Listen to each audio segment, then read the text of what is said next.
Bonsoir mes amis. Après ce départ fulgurant et prometteur, je me sentis gonflé à bloc et décidé de repartir au Brésil, où j'avais toujours l'intention d'émigrer. Mais mon destin avait d'autres projets me concernant. Cette fois, au lieu de ne rester qu'un mois, je demandais un visa de 6 mois. Je peignis d'autres tableaux dans la perspective de ma première exposition dans une galerie à Brasilia. À l'arrivée, dans le taxi, je fus surpris des tours et des détours qu'on dut faire dans une ville conçue pour l'automobile. Les avenues étaient très larges, mais si les bâtiments devenus célèbres, conçus par l'architecte Niemeyer, étaient impressionnants, les habitations n'avaient pas la qualité architecturale des autres villes du Brésil que j'avais vues. La célèbre cathédrale en verre ne dégageait aucune émotion spirituelle et m'a fait plutôt penser, quand je l'ai visitée, à une halle aux poissons. Les habitants me dirent qu'ils éprouvaient un grand sentiment de solitude, de fait qu'il n'y avait aucun coin de rue pour papoter. En plus, s'ils avaient besoin d'acheter des cigarettes, ils devaient parcourir plusieurs kilomètres en voiture ou prendre le risque de se faire écraser en traversant à pied les autoroutes. L'exposition eut lieu et plusieurs toiles furent vendues, mais je ne fus jamais payé. C'était la première fois. Il y en eut beaucoup d'autres à Paris, car c'est plus de 100 toiles confiées à diverses galeries ou à des personnes qui s'étaient proposées pour me les vendre qui disparurent. Ce voyage fut finalement catastrophique. Je fis d'autres expositions dans des galeries, en particulier à Santos, mais rien ne fut vendu. Je tombais malade, une grippe, et je dus m'aliter chez le copain qui m'hébergeait à Botafogo.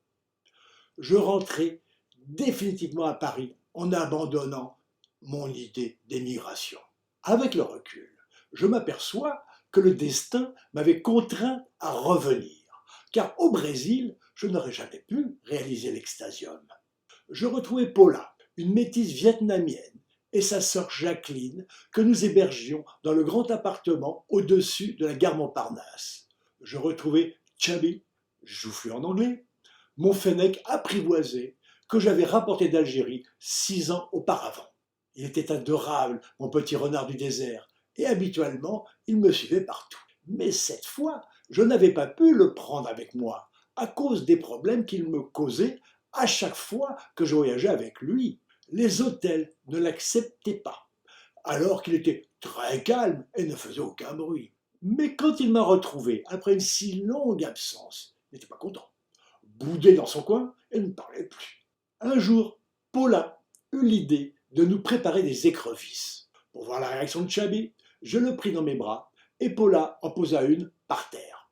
Sans même avoir regardé, il sauta sur la bestiole qu'il devait prendre pour un scorpion, son repas habituel dans le désert. En un rien de temps, il la croqua. Mais la carapace de l'écrevisse est beaucoup plus dure et ses intestins furent transpercés. Je dormais sur un matelas, posé à même le sol. Et pendant la nuit, Chubby, avec ses dernières forces, se traîna jusqu'à moi. Je l'allongeai sur mon ventre et m'endormis. Quand je me réveillai, il était mort. En repensant à cette scène, après si longtemps, j'en suis encore ému. En classe d'admission aux Beaux-Arts, j'étais très occupé car je prenais en plus des cours de dessin dans une très bonne école de la ville de Paris, place des Vosges, à côté de la maison de Victor Hugo. On dessinait des plâtres antiques et le samedi des dessins de nus. Mon père ne savait rien de nos horaires, mais quand je suis rentré une nuit à 3 heures du matin, il a eu du mal à croire que j'avais fait un travail pour l'atelier. Pourtant, c'était vrai.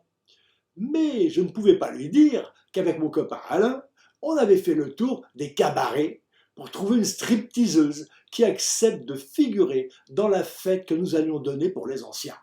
Un jour, au début, les anciens nous intimèrent l'ordre de nous mettre à poil. On alla dans la pièce qu'on appelait la masse et on se déshabilla. Mais cette année, nous étions plus âgés, avec plus d'expérience et moins de timidité. L'un d'entre nous, faisant partie d'une équipe de rugby de Biarritz, habitué à se déshabiller, nous proposa une idée pour ne pas sortir comme un troupeau apeuré. On se pencha et avec la main gauche, on attrapa la main droite que le précédent avait mis entre ses jambes et on plaça à notre tour la main droite entre les cuisses pour attraper le suivant. Puis on sortit, ainsi courbé, en marchant au pas et répétant plusieurs fois « J'ai quelque chose de pointu dans le cul qui m'empêche de marcher. J'ai quelque chose de pointu dans le cul qui m'empêche de marcher. » Ce fut un éclat de rire de tous les anciens qui n'avaient jamais vu ça, et après, ils nous laissèrent tranquilles. L'atelier reconstitua une fanfare, dont je fis partie, bien que ne sachant pas la musique. Je jouais d'une basse en cuivre, en appuyant sur les touches qu'on nous avait montrées sur un tableau. Pom, pom, pom, pom. Il y eut le concours des fanfares, et la nôtre, la fanfare d'Othello, du prénom de notre patron, était la plus importante. On était pieds nus, avec une longue robe en satin orange, le visage maquillé en chinois d'opérette. Avec une sorte de grand tuyau noir sur la tête, on se préparait pour le grand gala pour lequel on sélectionnait les meilleurs fanfares. On gagna le concours, et pour célébrer l'événement, on alla jouer sur le pont des Arts à côté. Il faisait 2 degrés, et on était pieds nus, mais personne ne tomba malade. Le gala, qui était très couru de la bonne société, et où il fallait se rendre en habit ou déguisé, avait pour thème les voyages de Marco Polo. Il y eut l'arrivée de la Grande Masse. Survivance du Moyen-Âge. Le massier était le chef de la corporation qui brandissait une masse ou bâton, symbole de son pouvoir, comme le sceptre du roi. La Grande Masse était là l'ensemble des massiers des divers ateliers, c'est-à-dire des responsables. Donc, la Grande Masse arrive avec tous les cheveux rasés comme des Mongols, ce qui ne se faisait pas à cette époque. Et le grand massier, Philippe Moll, juché sur un cheval au milieu de la foule et au son de la fanfare. Puis arrivent 2 dragons chinois, réalisés par les ateliers et ondulant par tous leurs porteurs. Au beau milieu de la foule, ils s'attaquèrent si fortement que les 2 furent détruits. C'est alors qu'apparut un 3e dragon, beaucoup plus beau, et crachant le feu. C'est lui qui emporta le concours des dragons. Entre les nombreuses fêtes, on étudiait l'architecture du passé et principalement la période de la Renaissance italienne. Le patron souhaitait qu'on passe 2 ans en admission, mais je devais l'obtenir cette même année pour pouvoir ensuite travailler dans une agence d'architecture pour gagner mon indépendance financière.